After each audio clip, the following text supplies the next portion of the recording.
এই তো যশোরের বিখ্যাত সাদেক গোল্লা, এই হচ্ছে যশোরের। এটা আসলে বিখ্যাত, সবাই যে যা খেয়েছে পছন্দ করে। এখান থেকে নিয়ে যাই তো আমাকে জানি আমি যতবার আসি খাই বা আমার বাড়িতে গেলেও নিয়ে যাই। এটা খুবই পছন্দের মিষ্টি আমার। এটা আমাদের ওই ঢাকায় নিয়ে এমনি মিষ্টি না খেলে ওই মিষ্টিটা খুব পছন্দের। এই সাদেগুলো আর কেউ বানাইতেন না? অন্যদিকে তো বানায় না, এইটাই আমাদের এই যশোরেই, তাছাড়া আর কেউ তো বানাতে পারে। আমাদের এই যে দই, এই দই এটা খোলো দিনি। বানাইতে এই মিষ্টি আসলি বা আমার বাসায় কেউ গেলি না নিয়ে গেলে আমার মনে হয় যেন আমার এটা অসম্পূর্ণ হয়ে রয়েছে, এত একটা পছন্দ। আমার ওই যে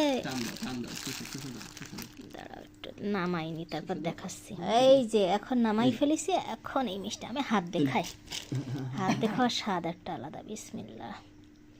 আর একটুখানি আছে আগে যেন একটু বড় গেছে বেশ মোটা মোটা বানাইতে।